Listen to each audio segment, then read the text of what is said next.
Okay, should we start? Yeah, I think we should get started. So everybody, welcome back after the break. Our next speaker is Koundinya Vajjha, or Cody, as we know him, and he's going to tell us about CertRL. And it's a long title, so I'll let you parse it for us. Yeah, sure. Thanks, Jeremy. Thanks, Rob, for organizing, and thanks, Patrick, for having me on. Yeah, so I'll be talking about CertRL, which is formalizing convergence proof of value and policy iteration in COC. This work was performed while I was an intern at IBM Research. So this is my team at IBM Research. This consists of Avi Shinar, Barry Traeger, Vasily Pestun, and Nathan Fulton. Okay, so let me just get started.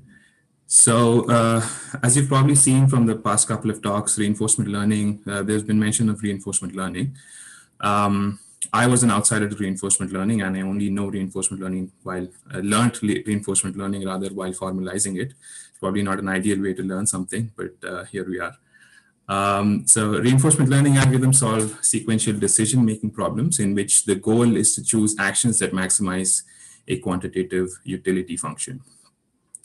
As we've seen in Jason's talk before this, there have been high-profile applications of reinforcement learning, one of them including beating the world's best players at Go and other video games, controlling complex robots, and so on. Increasingly, because of these successes, we've also seen use of reinforcement learning in safety-critical and correctness-critical settings, which is what motivated us to look at looking at what it would take to prove properties about these algorithms so that they would help in these correctness critical settings. Okay, so this is a typical reinforcement learning loop. It consists of an agent which interacts with an environment. The agent is in a particular state, and it is allowed to perform certain actions at that state. And as soon as it performs an action, the environment responds by rewarding the agent and then moving it to a new state. And this loop continues. So this generates a trajectory of states. So if you start out at an initial state S0, you perform action A0 at that state, move to state S1, then you receive a reward R1, then you perform action A1, then you move to state S2, and so on. So you get a stream of states, actions, and then a stream of rewards as soon as you move to a new state. Okay, so policy is a mapping from states to actions. So the thing this is the thing you're interested in. You want to control the agent, and you want to give it a set of allowable actions at a particular state, and a particular action which you perform at each state is dictated by a policy at that state. And as soon as you have such a policy, you can associate a real number to it called a long-term value, which is defined as the discounted sum of rewards. So you take a discount factor gamma, and then you sum up the rewards you get. I think the indices are off by 1, but you prioritize the most recent reward more, and then you discount the later rewards. So equation 3 gives you the long-term value of corresponding to the policy pi. Okay, so the goal of a reinforcement learning algorithm is to find a policy which maximizes this long-term reward. Okay, so this is an example of a scenario, a toy example of a reinforcement learning scenario. So your agent here is the turtle. It moves around in this grid world. There are pits of lava which it falls into, and if it does fall into a pit of lava, it dies, so that's bad. The objective of the turtle is to move to the green square. So, and the actions available at each square are move up, down, left, or right. And if it collects the green stars, it gains 1 point. So as the turtle moves in this grid world, reinforcement learning, a good reinforcement learning algorithm will dictate how it should move so that its long-term reward in this scenario is maximized. By the way, I should say that if you're following along with the PDF, these as soon as if you see a flower next to something, that usually corresponds to a piece of formalized equivalent hosted on a web page. So you can click on this link and it will take you to a web page which has the formal equivalent. So this grid has been formalized in Coq. I'll say more about that later. Okay, so as I said, reinforcement learning algorithms produce at a minimum a policy which specifies which action should be taken in a given state, and we should want that policy to be the optimal policy. The primary correctness property for these algorithms is convergence. You'd want to say that if you run these reinforcement learning algorithms long enough, they produce an optimal policy. So that clearly is the most important property you're interested in. So this is where we try to bridge this gap. We started off building a library for reinforcement learning, which is actually part of a bigger effort to verify machine learning theory in general, with possible applications to program synthesis. But this is an independent project, which is sort of tangential but related to it. We formalized canonical reinforcement learning algorithms called value iteration and policy iteration. These are canonical because they're usually taught as the first reinforcement learning algorithms in any machine learning courses.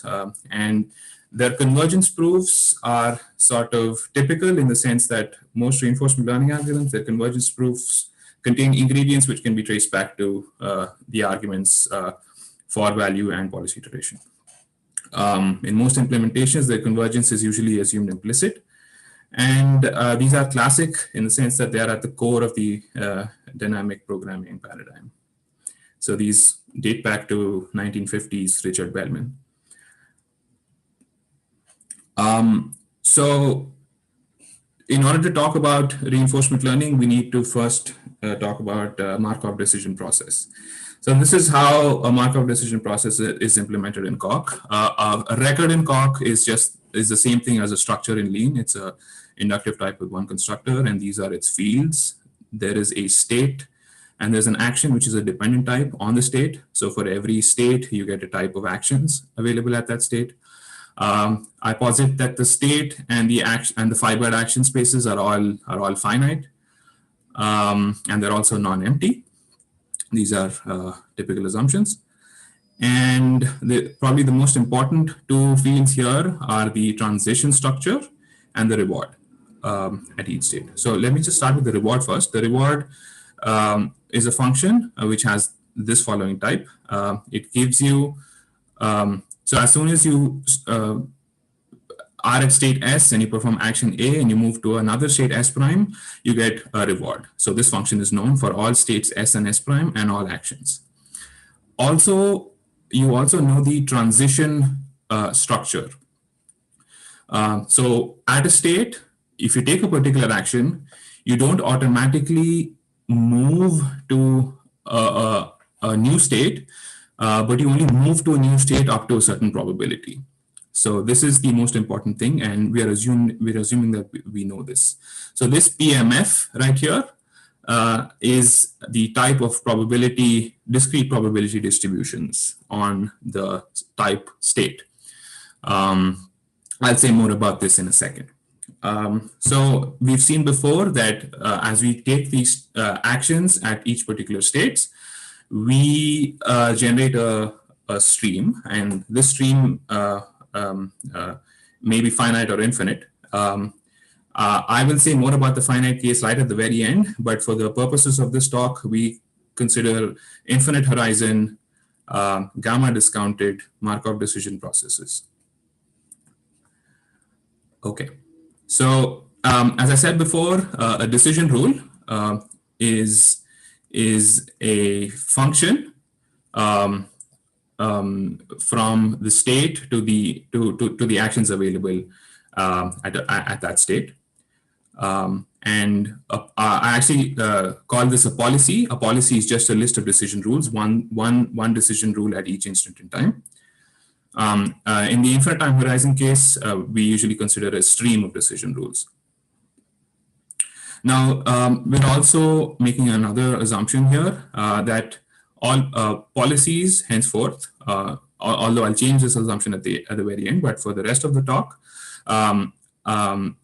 our policies consist of the same decision rule applied over and over again.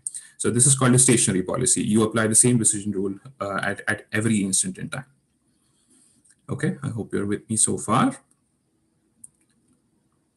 As I said, the transition structure is stochastic. So the transitions of an MDP are stochastic. If you're at a particular state, you do a particular action, you only get a probability distribution on the states, which you can then move to. But usually, whenever you have a Markov decision process or a Markov chain, you are interested in the behavior of the agent n steps from now. So you want to find the probability that you start off at some state, and then you move to another state, and you want to find the probability that might, what the probability of that event happening is. Classically, this is done by computing a transition matrix, and then you iterate that transition matrix, and those iterations give you the required probability. But as we all know, while you're formalizing, reasoning about matrices can be a bit hairy because you have to keep track of the indices, and it's a bit painful. So I started looking for any alternative gadgets which might be available for formalizing matrices and matrix multiplication. And I'm having a bit of deja vu now because almost exactly a year ago, I was at Lean Together 2020 and also talking about the Giry Monad, and here I am doing it again. So the key fact which allows us to do away with matrices is the fact that Kleisli composition in the Giry Monad recovers the Chapman-Kolmogorov formula. Now, these are a lot of words, so let me explain some of them. So first of all, I introduced the type of discrete probability measures on a type, which is I denoted PMF. It just consists of a list of elements of A along with their probabilities, which are a non-negative real number. And I also have another predicate that the sums of all of the probabilities sum to 1. So this is how I implement discrete probability measures in Coq. Okay, so once I have this on this type, I define two basic operations: the bind, the return, and the bind. Can I ask a question about the previous slide? Yes. So you're not saying there is finite here, but because you're talking only about list of I have a list of elements. Yes. But then you could have repeated elements of A, but you don't care. In your list, you've got several pairs having the same second component. It's a bit weird. Right. Yeah. I assume that I am. Let's see. Yeah, you ideally have to deduplicate, but right now I'm assuming that the list is given, and it doesn't have duplicates. Yeah. So it's up to the user to ensure that there are no duplicates. Mm-hmm. Yeah, I don't enforce that at the moment. Okay. So yeah, so I said that. I define two basic operations: the return, which has this type, and it takes any element A to the Dirac probability measure at A, which concentrates all mass at the term A, and the bind, which has the type which we all know, and this is given by marginalizing over the intermediate distribution. It's a slightly complicated definition, but then if you write out the types and you write out the definition, and this is what you'll end up with. And we can verify that the return and the bind satisfy the usual monad laws, and they turn P, which I call PMF here, into a monad called the Giry monad. So as soon as you have a monad, you can associate the Kleisli category of the monad, and then you can ask what function composition in the Kleisli category looks like.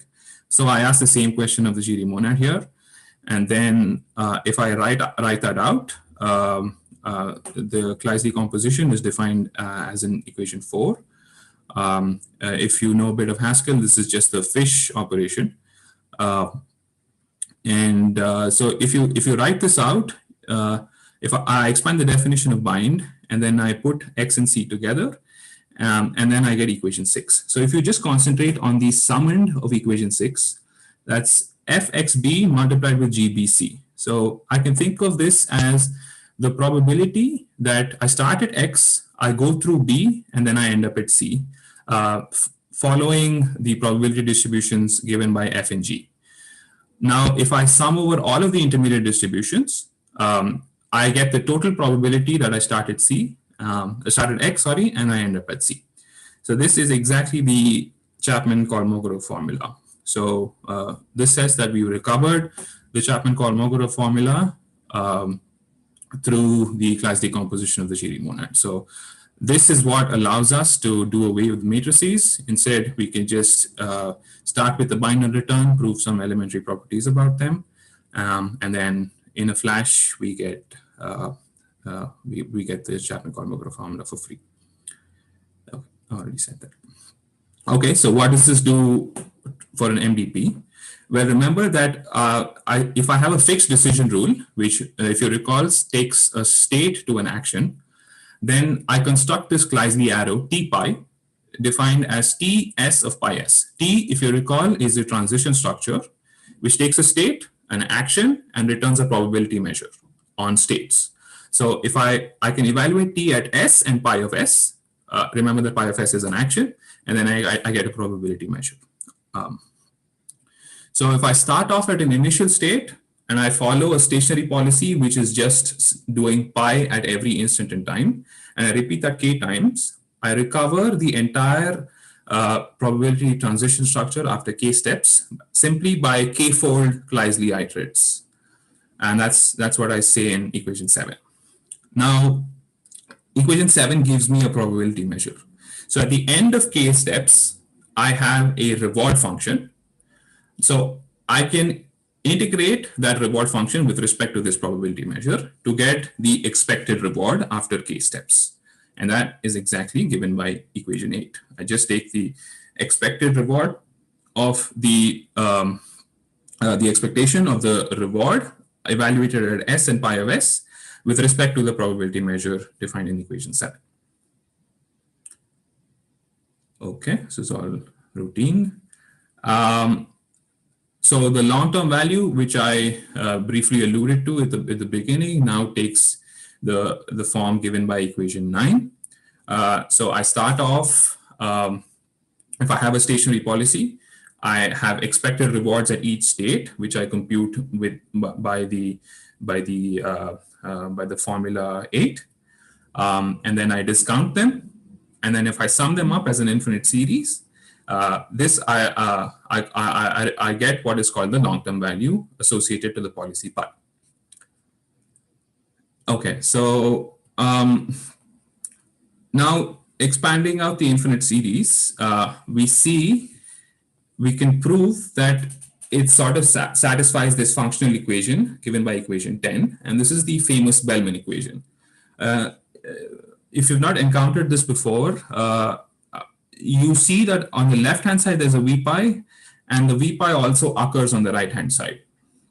So this sort of says that the value function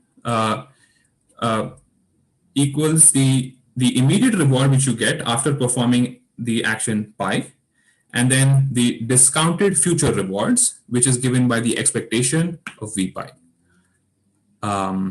with respect to the probability measure T. That's what this equation 10 says in words.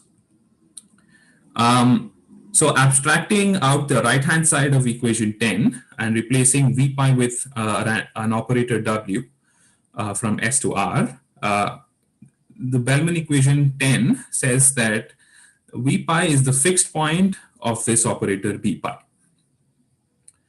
Okay, so that is something to keep in mind.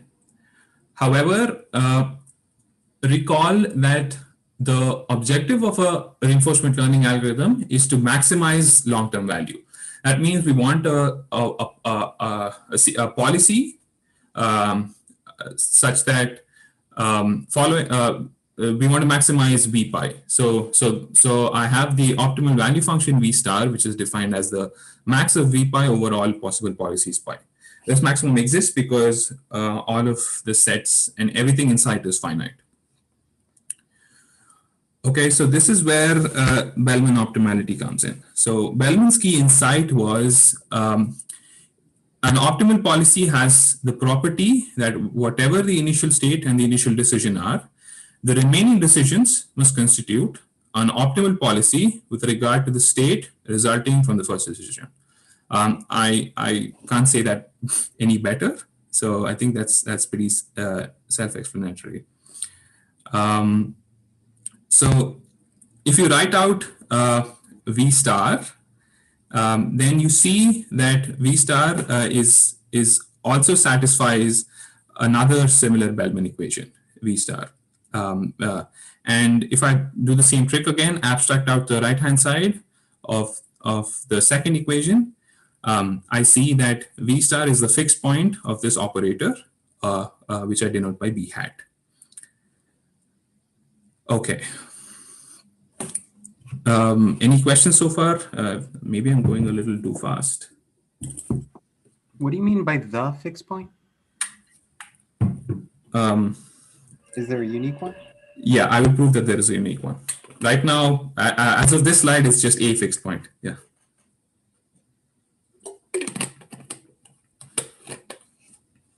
Okay. So answering Mario's question, I will. One can prove that with respect to the max norm on this function space S to R, the operators B hat and B pi are both contractions. And contraction and the space S to R is a complete metric space that can be proven. And so because B pi and B hat are contractive operators on a complete metric space, we can apply the Banach fixed point theorem, which says in particular that the fixed points are unique, but we already have these fixed points, B pi and B star. And so the cool thing now is that we have a way of approximating V star, which is what we wanted. So the third point says that so if you have a way of approximating V star, we can also approximate. We can also, assuming we know V star, we also know the optimal policy pi star simply by figuring out which action gives that maximum, simply by taking the arg max. And this is the basis of the value iteration algorithm. It's simply applying the maximal Bellman operator B hat to an initial guess, and we know that the operator converges to the fixed point, and then at each stage we also get an optimal policy. It's really elegant, right? Yeah, so value iteration proceeds by initializing a particular value function, say to all zeros, and then iteratively computing the function iterates of B hat. And at each stage, you compute this policy pi n, which gives the maximum of the thing in the parentheses. This policy pi n is called the greedy policy. Okay, so usually in practice, value iteration proceeds by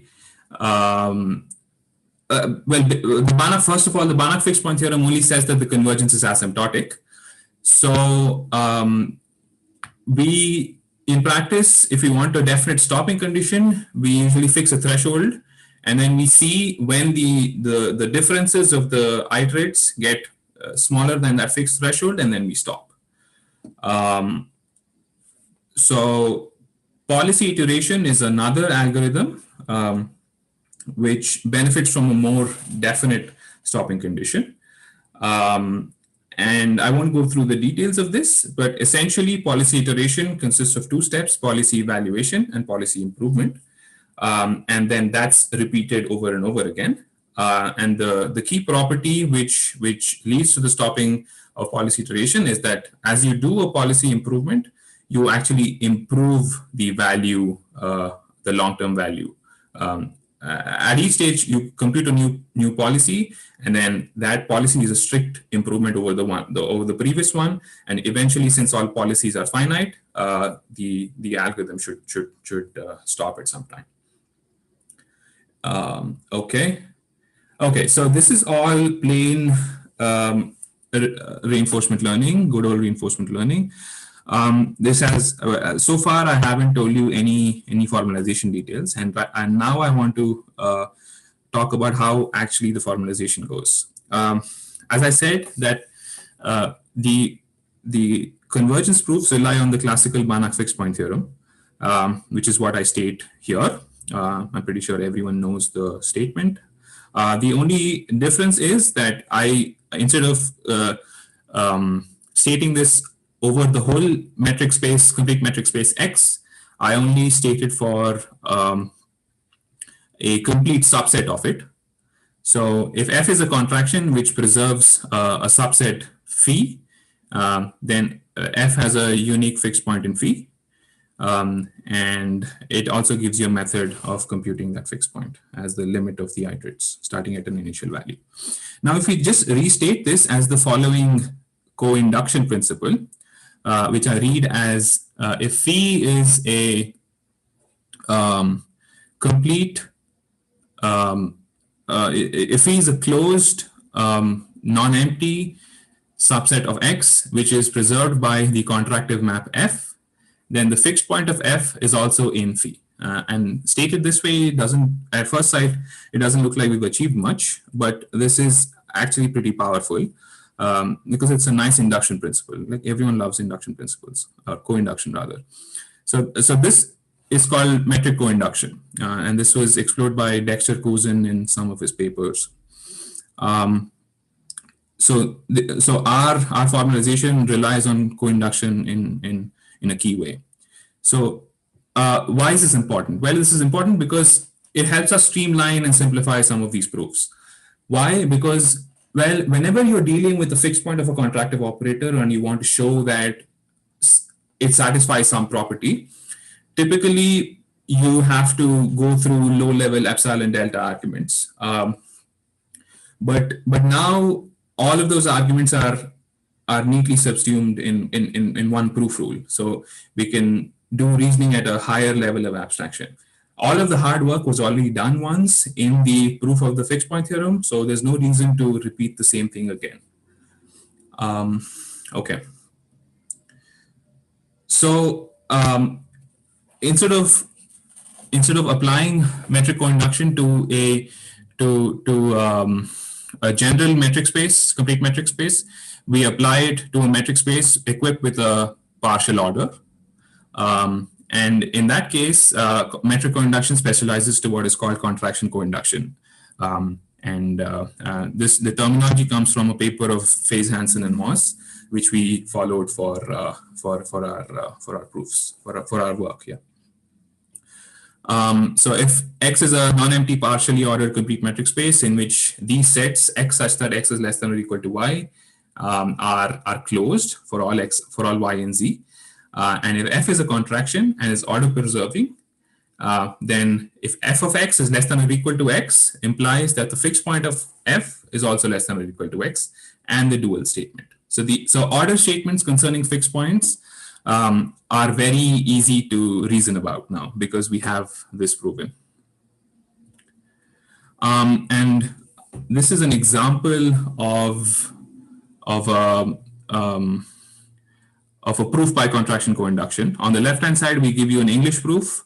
On the right-hand side, there is a crop proof of the same lemma. The proofs are almost verbatim translations. There's no loss of abstraction anywhere qualitatively. So formalization was very pleasant when we used contraction coinduction. So this proof is another proof which is taken from the textbook on reinforcement learning, Sutton and Bartow. This section right here gives the proof of the policy improvement theorem. You can see, I don't want to get into the details, but if you look at the second sentence, we keep expanding the QPi side and we reapply 4.7 until we get VPi prime. But the thing is that you've already done the work once in the fixed point theorem, and there's no reason to do it again. Essentially, this proof proceeds by showing that the property that A is less than or equal to B holds of every partial sum, and since the metric space is complete, it also holds of the limit. But with contraction coinduction, you get that almost for free because the work has already been done once while proving the fixed point theorem. Okay, so conclusions. We proved convergence of classical value and policy iteration algorithms in COC. We computed optimal value functions for a finite horizon MDP and removing the stationarity assumption. And we used the Giry Monad and contraction coinduction to streamline and simplify proofs. And for future work, we are currently looking at stochastic approximation algorithms so that we can aim at more general model-free reinforcement learning algorithms such as Q-learning. I think I'm out of time, 2 minutes over. So are there any questions?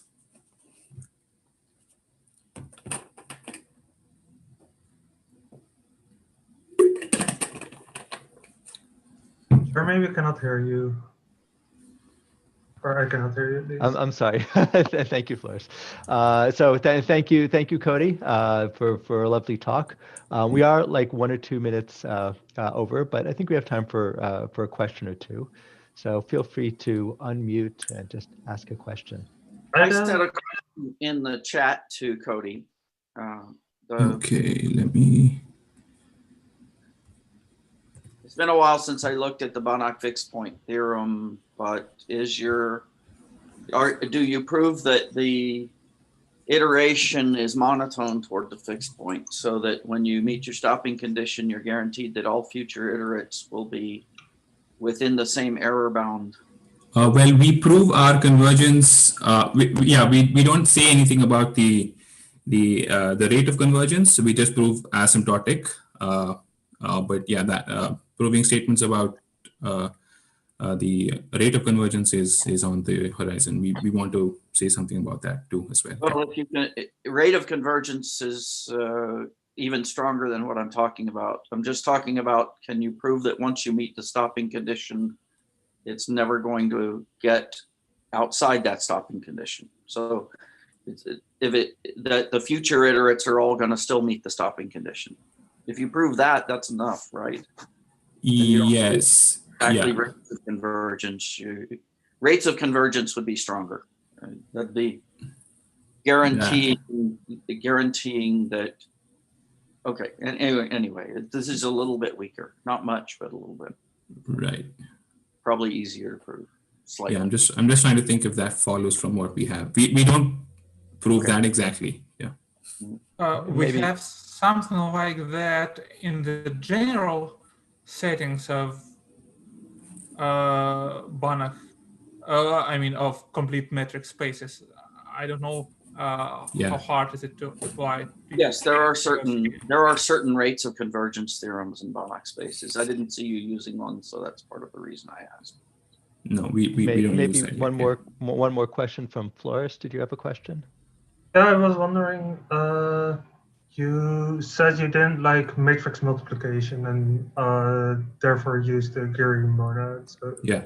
I understand the Giry Monad is very nice to use, but why is matrix multiplication inconvenient to use? Well, I don't have a definite answer, but there was an implementation of matrices already in the library I was working with, and I didn't like it, and I just wanted to see if I could implement what I wanted using the Giry Monad, and it worked. But from what I asked from a collaborator on my team, he says that you have to keep track of the indices, and you have to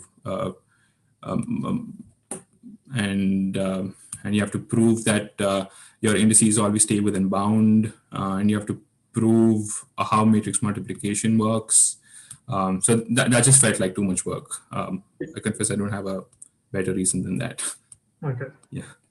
Okay. So it if you sounds like think this. in terms of operators instead of matrices, Exactly. then it makes it better.